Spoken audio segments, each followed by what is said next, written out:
Bonjour à tous, alors pour ce cours du vendredi 10 avril, l'après-midi, je vous propose de corriger 3 exercices de la fiche de TD. Comme ça on aura corrigé tous les exos de la fiche de TD, notamment le 10, le 12 et le 13. Alors le 10, j'aimerais bien revenir sur l'exercice numéro 10. C'était le cours justement d'hier matin, étude du mouvement circulaire des satellites, où là on va s'intéresser dans les 3 premières questions, ici 2 premières questions, à un modèle très proche de course sans frottement, retrouver la vitesse de satellite sur une orbite circulaire d'altitude h, ou de rayon R0 égale RT plus H, des considérations énergétiques, donc le théorème du viriel, et seulement ensuite, dans la question 3, 4, 5, on va prendre en compte ici, et on va quantifier ici l'action des frottements exercés par l'atmosphère sur le satellite et notamment sa baisse d'altitude. Donc c'est un exercice qui est très important, d'accord, qu'il faut savoir bien rédiger, même les parties courtes, les 2 questions de course, il faut savoir bien les rédiger. Donc je reprends avec vous rapidement la rédaction type, d'accord, donc on y va. Exercice numéro 10, satellite soumis ici à des frottements. Donc c'est un satellite de télécommunication, d'accord. La Terre c'est une sphère homogène de rayon RT, la masse vous donne le rayon, la masse. Ici le centre O c'est le centre de la Terre, on vous donne la constante de gravitation universelle. On note MS, la masse du satellite, orbite circulaire, 2 centres de force O attractifs, l'altitude est notée H, quelques centaines de kilomètres, donc orbite basse. Établir la relation entre le module de V et H, donc je vous ai dit, il faut retrouver racine de GMT sur RT plus H. Ben, ça c'est très simple. Ici, première question, d'accord. Donc c'est expression ici de la vitesse du satellite. Expression de la vitesse du satellite. Donc là également, je vais être plus rapide qu'en cours, dans la mesure où, vous le savez ici, donc on va projeter le PFD ici dans la base polaire. Donc le système étudié, c'est un point matériel M de masse ms. Donc le satellite assimilé à un point matériel. L'étude est menée dans le référentiel ici géocentrique supposé galiléen. Voilà. Dans le bilan des forces, on va retrouver cette force centrale conservative newtonienne attractive, l'interaction gravitationnelle. Donc ici, la force d'interaction gravitationnelle, de la forme ici moins G. Masse du satellite, masse de la Terre. Donc là, il faut juste faire attention aux notations énoncées. MS, masse satellite, MT, la masse de la Terre en majuscule. Là, il ne donne pas d'indication sur le rayon R. Je regarde l'énoncé, je vérifie. Non. Bon, on peut noter, comme dans le cours, on note R0. D'accord, trajectoire circulaire ici de rayon R0. Alors R0 carré, pour la force, selon ER. Donc là, pareil, pour gagner du temps, ici, c'est une force, abréviation, une force centrale, conservative, newtonienne attractive, voilà, de centre de force, ici, O, d'accord, centre de la Terre. Centre de la Terre, voilà, pour cette force d'interaction gravitationnelle. Et ensuite, on néglige dans un premier temps les frottements, d'accord, on néglige dans un premier temps, voilà, les frottements. Donc vous voyez, c'est comme un sujet complet, 2 questions très proches du cours, et ensuite, on va prendre en compte l'action des frottements de l'air sur le mouvement du satellite. D'accord, les frottements de l'atmosphère. Et ça, c'est dans un premier temps. Je vais juste réécrire l'expression du PFD. Vous voyez, bon, ça prend 2 minutes, on fait quand même. Donc, masse du satellite, accélération du satellite, donc MSA, d'accord, donc MA, d'accord, tout simplement, masse ou accélération, égale moins G, MS, MT sur R0 carré ER, d'accord, voilà. Pour une trajectoire circulaire, ici, évidemment, de rayon R0, donc un repérage polaire s'impose, d'accord, ou l'accélération du point M, je vous rappelle ici, on a ici une accélération, tangentielle, dv sur dt Eθ, moins v carré sur R0 ER. Rappelez-vous, ça vient du R0 θ point θ, moins R0 θ point carré ER. C'est ce qu'on a fait dans le cours.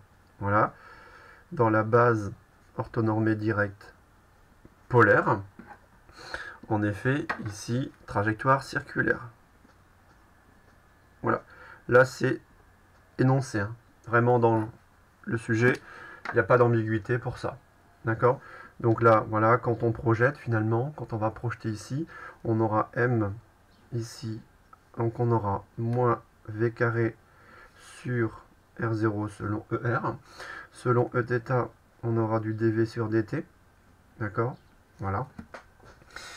Et l'interaction gravitationnelle ici, d'accord, moins G. Oh, vous voyez déjà, petite erreur d'inattention, le M, ça risque de m'arriver hein, dans ce sujet, souvent. Donc j'essaierai de me rectifier, d'accord, sur la masse, c'est MS. Voilà, moins G, MS, MT, sur R0 carré, 0, d'accord, et ça vous amène, oui, je donne le résultat directement, à savoir, on va isoler ici la norme du vecteur vitesse noté V.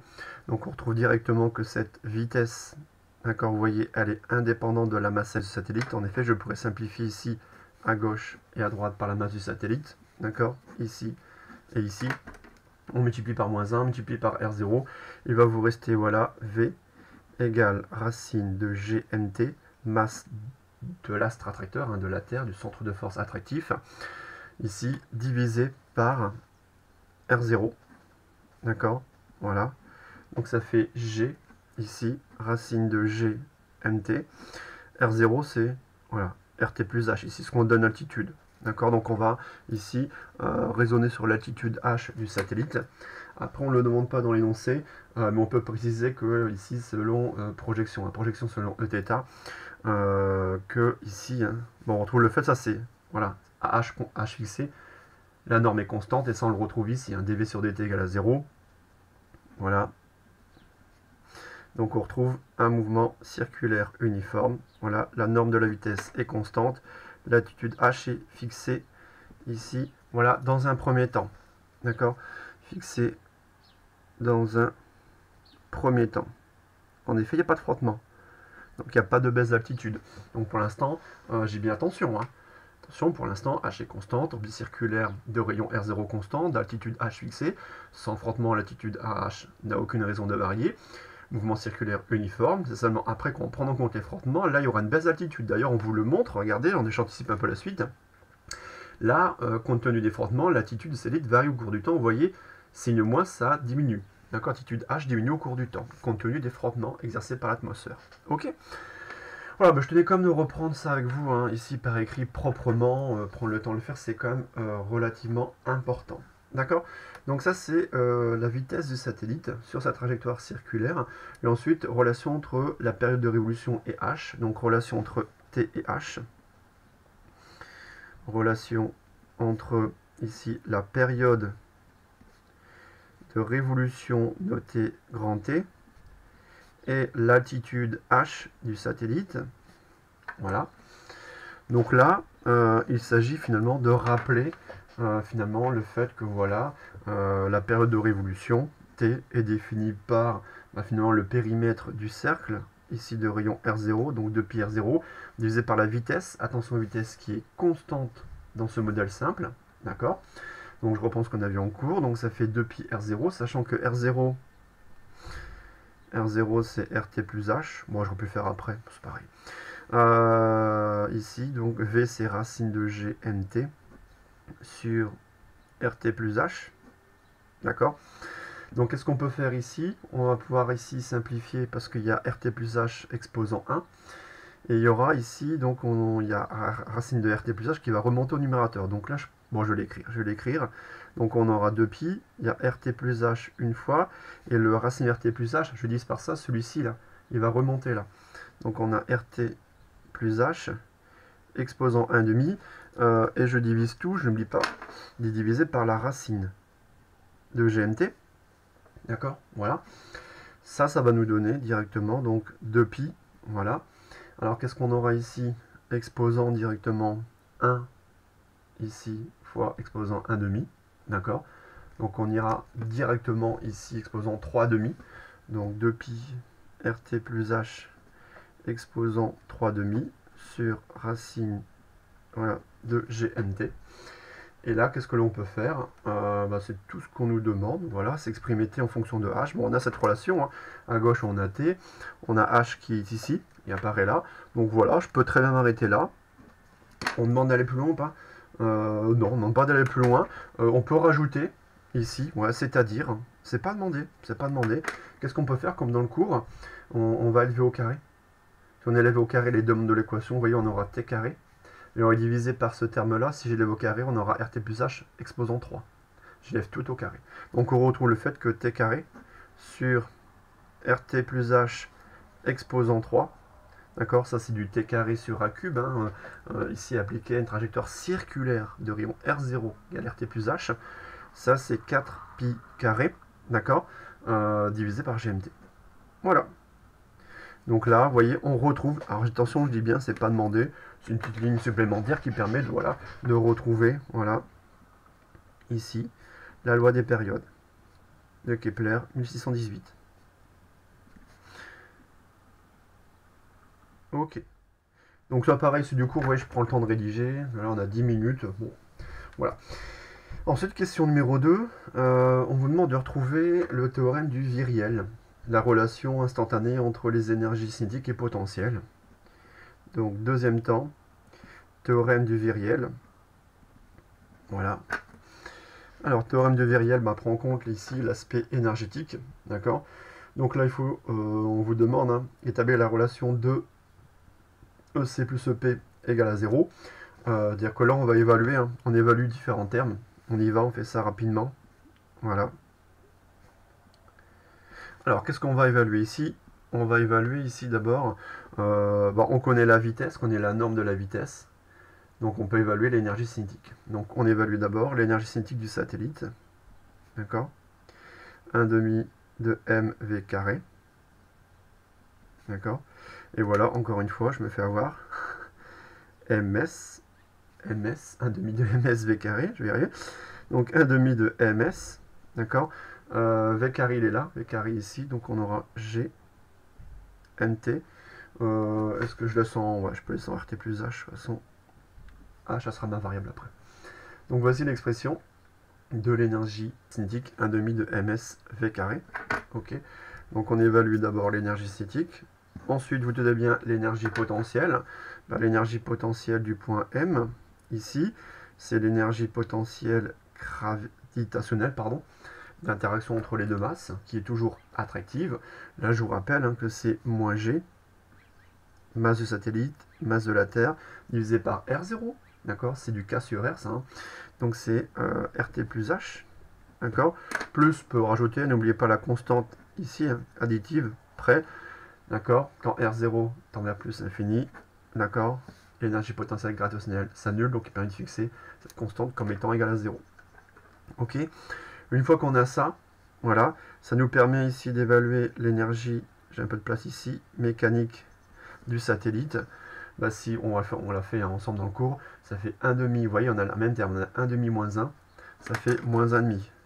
Voilà, moins 1,5 de G ms mt sur rt plus h. D'accord. Ok. Alors ça, très rapidement, il faut quand même rappeler quelque chose. D'accord. Faire le lien avec le cours. On retrouve bien l'énergie mécanique qui est bien négative. Tous ces termes-là sont positifs. Avec le moins qui est devant, c'est bien négatif. Donc on a bien un état lié. D'accord. Et rappelez-vous, hein, ça c'est de la forme finalement, la forme K sur 2R0. Hein.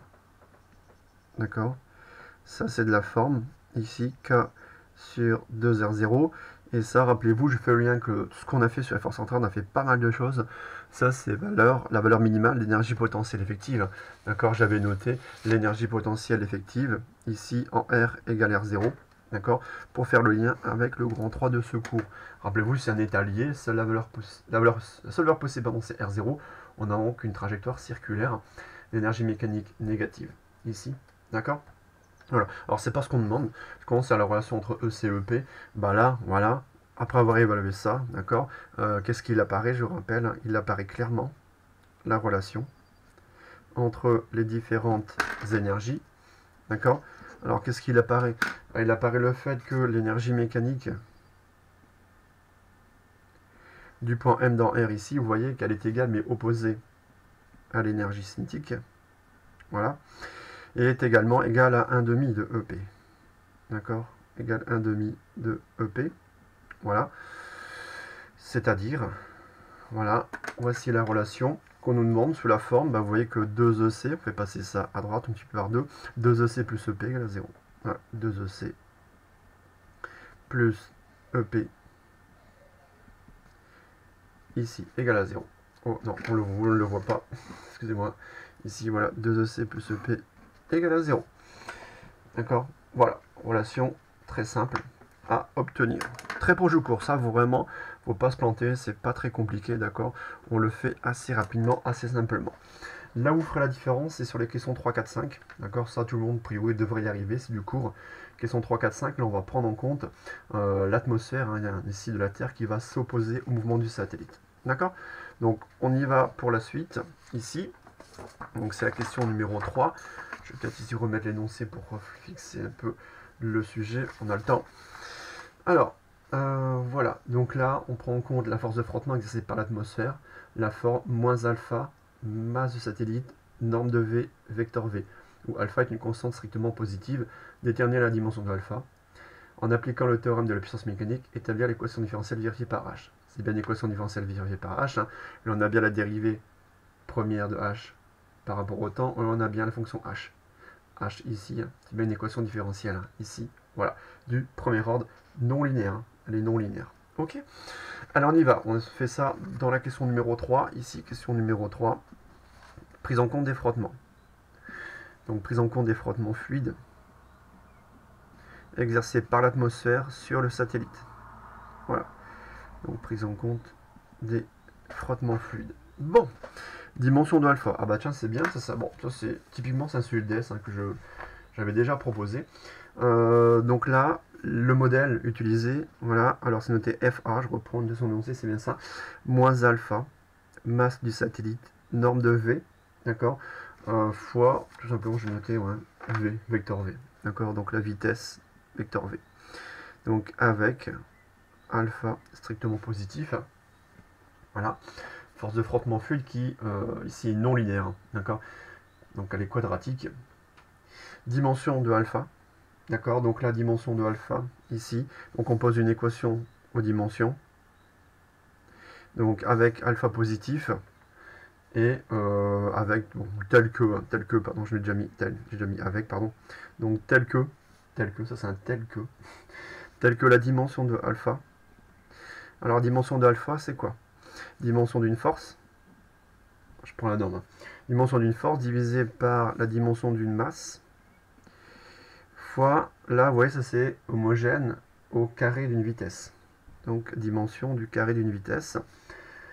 Alors, une force, rappelez-vous, hein, somme des forces égale à ma. Une force est homogène au produit d'une masse par une accélération. Ok. Et ici, au démetteur, une masse est homogène à une masse, très bien. V carré, LT-1, L carré, T-2. Qu'est-ce que je peux simplifier? Les masses, les T-2. Il nous reste ici L sur L carré. Il nous reste donc simplement du L-1. D'accord? Donc alpha est homogène à l'inverse d'une distance. C'est-à-dire que alpha, dans l'application numérique qu'on va faire après, va s'exprimer en mètre-1. D'accord? Donc je donne la dimension, L-1. Alpha est homogène à l'inverse d'une distance. Et l'unité en mètre-1. Ok? Ensuite, on y va, on applique. Là, on donne l'outil pour établir l'équation différentielle. On ne va pas passer par un PFD ici. D'accord, on passe directement par un théorème énergétique. D'accord, c'est assez rapide, assez simple. Donc on applique le théorème de la puissance mécanique. Alors ça fait une bonne révision ici, à savoir pour un point matériel, ici, la dérivée temporelle de l'énergie mécanique dans le référentiel géocentrique supposé galiléen est égale à la somme des puissances des forces non conservatives. Je vous rappelle, seules les forces non conservatives font varier l'énergie mécanique. Alors ici, la seule force non conservative, c'est cette force-là, d'accord, force de frottement, exercée par l'atmosphère sur le satellite. Et la puissance d'une force en mécanique, rappelez-vous, c'est F scalaire V.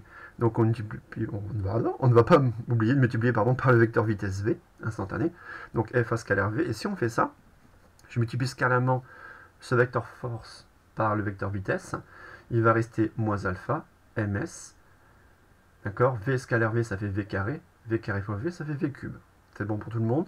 Donc moins alpha, ms, v fois v carré donne v cube. D'accord.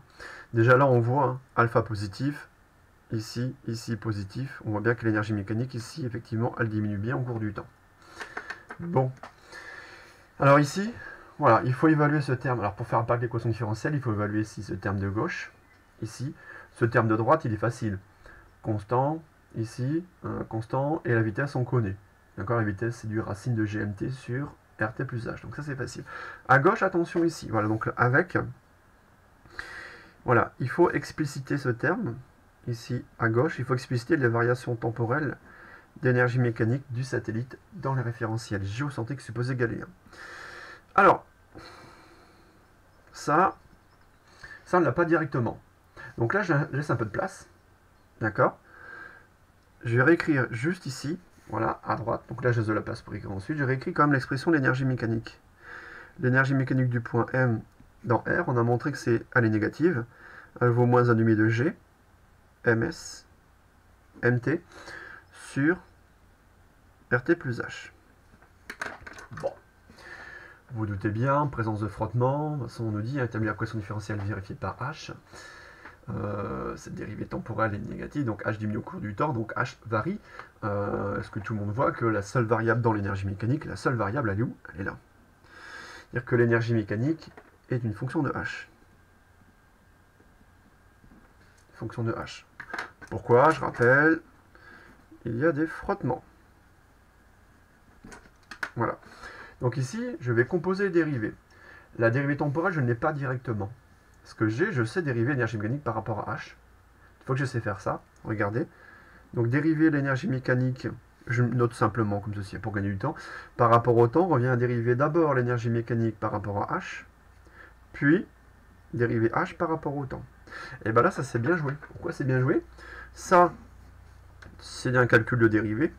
Facile. Ça c'est ce que l'on cherche. On cherche les variations temporelles d'altitude. D'accord? Bon. Il suffit de calculer la dérivée. Donc là, regardez, hop, on laisse un peu de place. On va calculer ici la dérivée de l'énergie mécanique par rapport à H. Alors, si on calcule cette dérivée d'énergie mécanique par rapport à H, qu'est-ce que j'aurai? L'énergie mécanique, elle est ici. Donc là, je dois dériver à 1 sur RT plus H. D'accord? Donc je mets tous les termes constants. Donc je mets les termes constants devant. Moins G, ms, mt. D'accord? Après, si vous avez du mal à dériver ça, vous pouvez vous rappeler une relation U puissance n, n U' moins 1. Bah ça, c'est du RT plus H exposant moins 1. D'accord? C'est-à-dire que là, je peux penser à du U puissance n. D'accord? Pour le RT plus H. U, c'est RT plus H. N vaut moins 1. Si je fais ça, d'accord, qu'est-ce que j'aurai? J'aurai moins 1, l'exposant, au niveau du dénominateur, d'accord? Moins 1 fois ici U', je dérive RT plus H par rapport à H. Je dérive par rapport à H. Dériver RT plus H par rapport à H, ça revient à dériver H par rapport à H, ça fait 1. Et ensuite, donc je fais UN-1, ça fait RT plus H exposant, donc N vaut moins 1, moins 1, moins 1, moins 2. C'est bon, tout le monde a suivi? Donc RT plus H exposant moins 2. Si je considère ici RT plus H exposant moins 1. D'accord? Voilà. Donc, bon, c'est bon. Donc ça, je peux même le simplifier hein, directement. Moins 1, ici, directement, ça fait plus 1. Donc on aura 1 demi G, ms, mt, sur, ici, RT plus H. J'oublie pas le carré qui apparaît au dénominateur. D'accord? Ou directement, vous appliquez la formule dérivée. Hein, d'accord? Que vous connaissez. Ici, dérivée, c'est du 1, faites un champ de variable, 1 sur x, moins 1 sur x carré. D'accord? Bon, autre façon de voir les choses. Voilà. Donc j'ai ça. Donc je vais peut-être numéroter mes équations. Ici, l'équation 1, je n'ai pas encore numéroté. Donc je réécris l'équation 1. Dans mesure où le membre de gauche, je connais. Le membre de gauche, c'est ça. D'accord? Donc je sais que ici, dériver de l'énergie mécanique par rapport à H, ça vaut ça. Donc j'aurai 1 demi G, ms, mt, sur RT plus H au carré. Je vais mettre en rouge le terme qui m'intéresse, que je vais isoler. dh sur dt, d'accord, ça je le laisse, égale moins alpha ms v cube. D'accord. Alors, ok, alors je peux continuer, moins alpha ms v cube c'est quoi? C'est v, c'est racine de gmt sur rt plus h, donc exposant 1,5 fois 3, ça fait exposant 3,5. D'accord. Donc là j'aurai du g mt sur rt plus h, exposant, ici je répète, exposant, donc v c'est en racine carrée de ça, exposant 3, exposant 3,5. D'accord, exposant 3,5 ici. Bon, voilà. Ici, il faut isoler ceci, d'accord, dh sur dt. Alors, dh sur dt, je multiplie par 2 les deux membres de l'équation, d'accord, donc moins 2 alpha ms. On va éviter de faire ça de tête, on va poser une ligne de calcul supplémentaire, d'accord, donc on aura gmt sur rt plus h, exposant 3,5, fois, alors je vais faire passer ça dans le membre de droite, donc je multiplie par rt plus h carré, les deux membres d'équation, je divise les deux membres d'équation par gms mt. Alors, qu'est-ce qui peut se simplifier? Qu'est-ce qui peut simplifier? Déjà les ms, une fois, deux fois, d'accord. Après, qu'est-ce que j'aurai? Ici, j'ai un gmt exposant 3,5, d'accord, là j'ai en 3,5. gmt, je l'expose en unitaire, donc j'aurai 3,5 moins 1, 3,5 moins 2,5, ça fait 1,5. Donc j'aurai du racine de gmt au numérateur. Donc on retient ici, donc je vais le noter plutôt, donc on aura dh sur dt, donc il nous reste moins 2 alpha. Je vais mettre la racine directement. Alors la racine, qu'est-ce que j'aurai? La racine, j'ai dit j'aurai du gmt. J'aurai du gmt sur la racine, ok. Après le rt plus h, je l'ai ici au carré. Je l'ai ici exposant 3,5. Moins 3,5, pardon. Moins 3,5. Donc on y va. Donc là, je l'ai exposant 4,5. Moins 3,5. Ça fait plus 1,5. Donc plus 1,5. Donc il vient également sous la racine.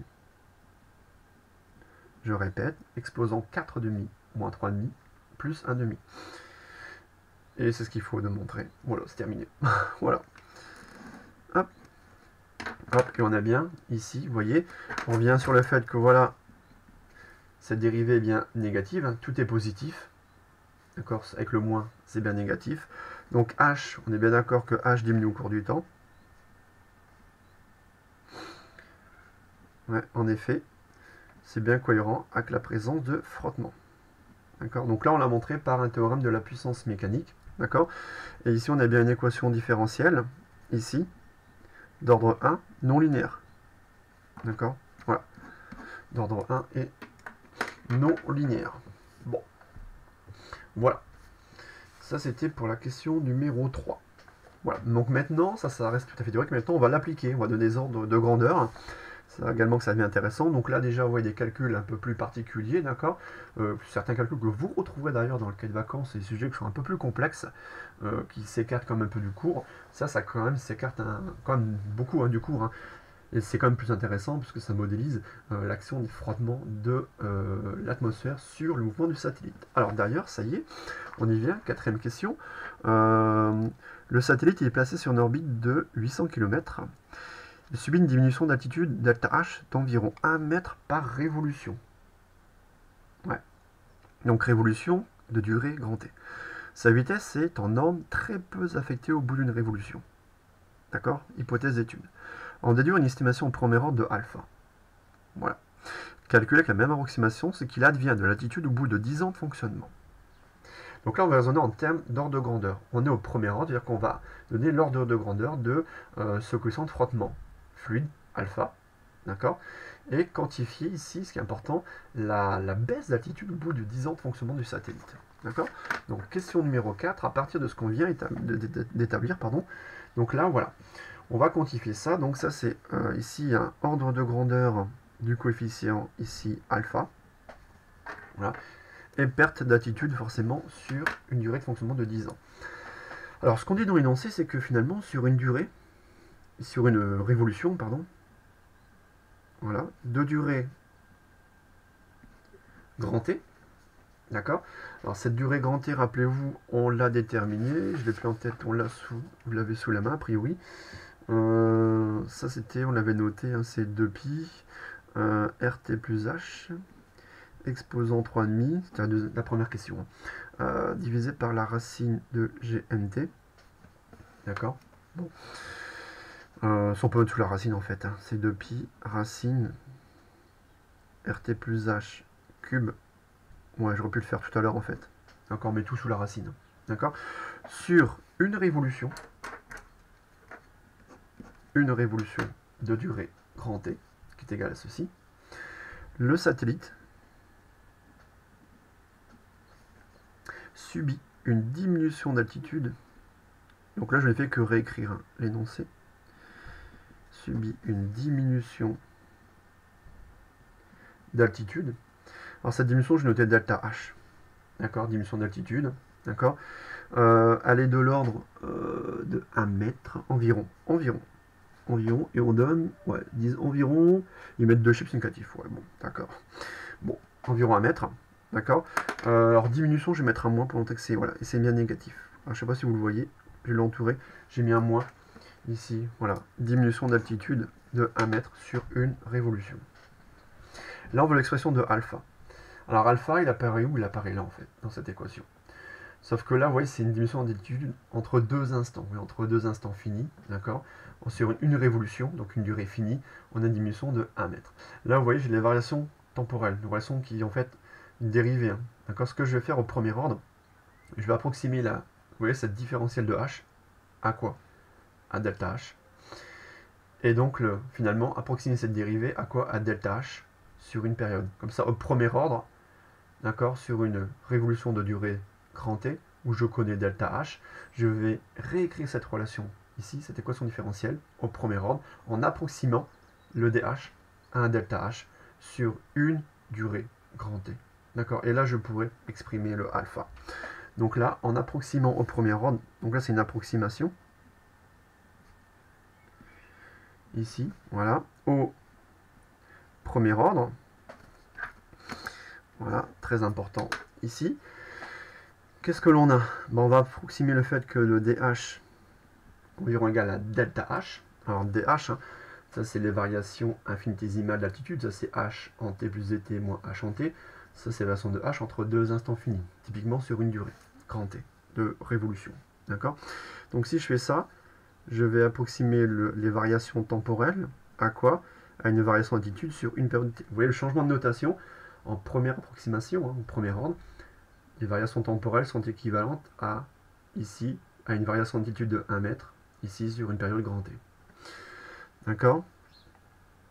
Donc en faisant ceci, on va obtenir quoi? On va obtenir finalement alpha. Alors alpha, il est ici. Je vais ici avoir quoi? J'ai divisé par 2 fois la racine de tout ça. Là j'aurai un delta H sur un grand T. Donc on ne se trompe pas, on met le moins tout de suite. Alors qu'est-ce que j'aurai? À gauche, j'aurai uniquement le delta H. Je divise par 2, je dis. Ouais. Le dt devient un grand T fois la racine de GMT sur RT plus H. D'accord? Sauf que T, il est connu. T, il est là. D'accord? Donc T, c'est la racine de tout ça. C'est-à-dire que T, sera égal à 2pi. Donc il y a un 2pi qui va apparaître. Racine de ça sur GMT. Les GMT vont simplifier. D'accord? Et là, j'aurai du RT plus H une fois, 3 fois, 4 fois, donc exposant 4 sous une racine, donc ça fait RT plus H au carré. Je répète, là, il y aura un 2pi qui va apparaître, je remplace T par son expression, et sous la racine, les GMT vont simplifier là et là. RT plus H exposant 1 fois exposant 3, c'est exposant 4, sous la racine, ça fait exposant 2. D'accord? Donc, c'est-à-dire, on réécrit, avec ce que je viens de dire à l'oral, alpha, d'accord? Ici, alors c'est pas, ouais, c'est environ égal, hein. Ici, environ égal, sera environ égal en première approximation à quoi? À ici, moins delta H, divisé par, alors j'ai un 2, faut pas oublier le 2, 2pi fois 2, ça fait 4pi, 4pi, fois RT plus H, au carré. D'accord? Voilà. Ici. Voilà. Alors on vérifie la cohérence ici. 4 pistes en dimension. Delta H toujours ici homogène à une distance. Là on a une somme de termes homogène à du L carré. On a bien alpha, on vérifie bien alpha homogène à l'inverse d'une distance. Alpha homogène à L-1. D'accord? Donc là j'ai eu L carré au dénominateur, somme de termes en L carré. Là j'ai eu L-1. C'est bien cohérent avec le début de la question numéro 3. Ensuite, autre chose qu'on va vérifier, delta H est négatif. Avec un moins qui est devant, on a bien un alpha qui est positif. Donc là, jusque là, tout va bien. L'application numérique, je l'ai refaite. D'accord? Voilà, ça c'est bon. Alpha environ égal à 1,5. Je donne deux chiffres significatifs, autant que la valeur de delta H. 1,5 c'est très faible. 10 puissance moins 15. N'oubliez pas l'unité. Mètre moins 1. D'accord? Voilà pour l'expression du coefficient de frottement. Coefficient de frottement fluide. Voilà, exercé par l'atmosphère sur le site. C'est un coefficient de frottement, c'est pas la force, hein, c'est un coefficient de frottement. D'accord? Voilà. Bah, une fois qu'on a finalement ce alpha, bah, toujours au premier ordre, si on connaît alpha, on connaît tout ça. Hein. Ça c'est connu, c'est connu, c'est connu, c'est connu, c'est connu. Donc on sait quantifier les variations hein, ici, non pas instantanées, mais on sait quantifier ces variations au premier ordre. C'est-à-dire que là, on en déduit conséquence immédiate. On estime alors au premier ordre.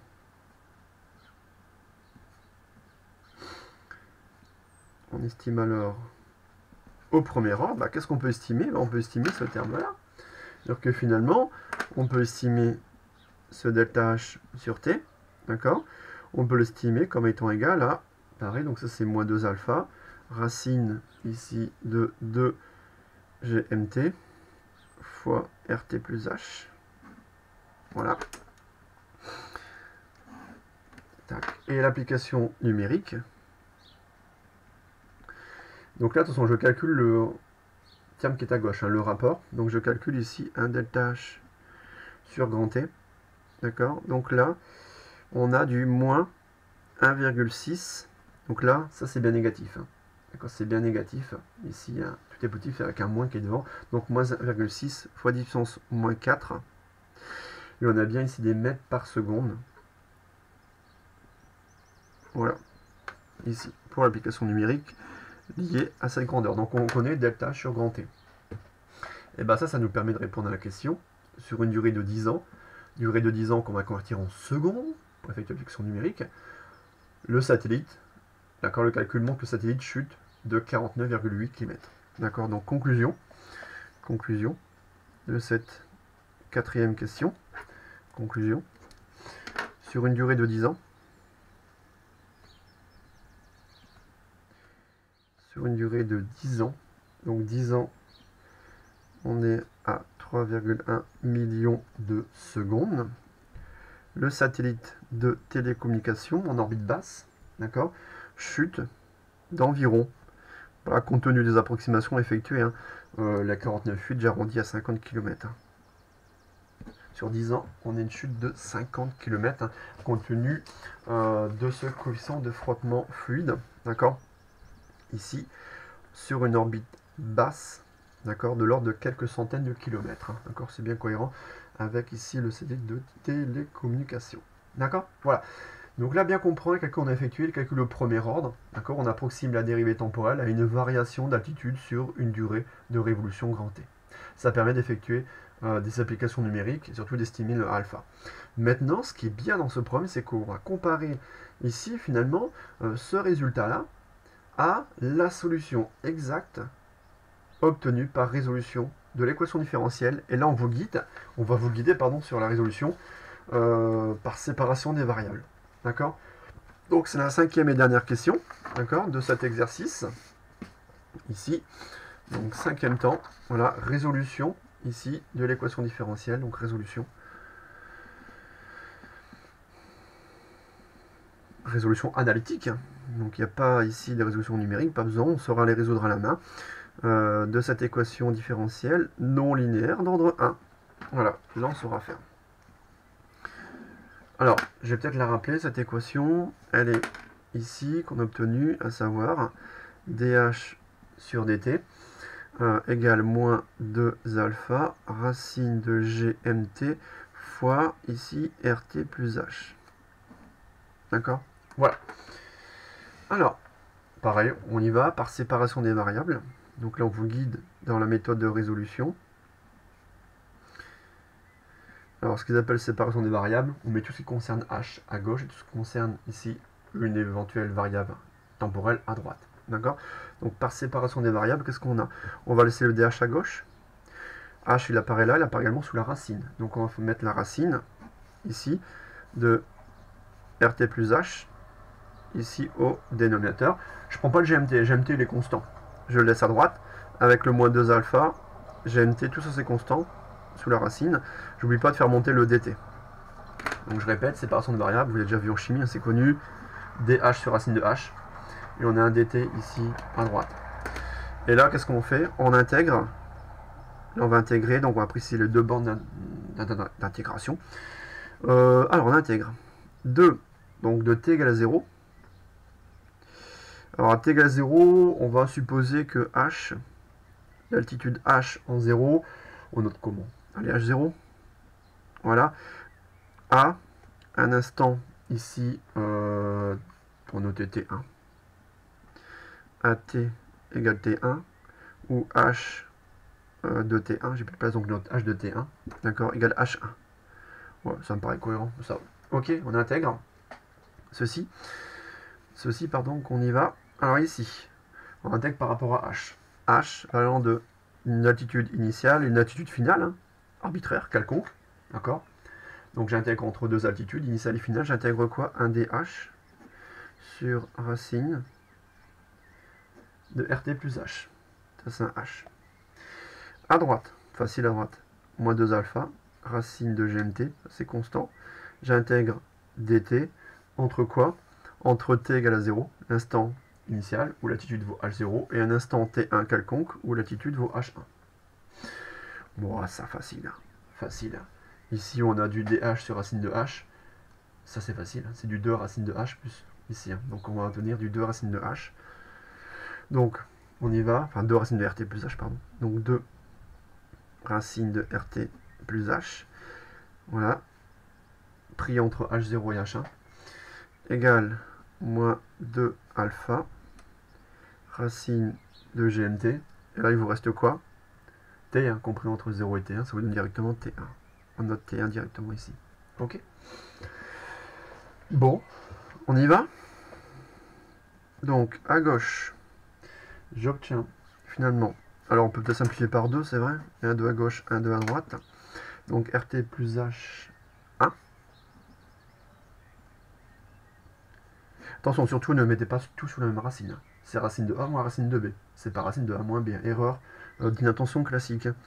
Moins ici, racine de RT plus H0. Pareil, sous la racine.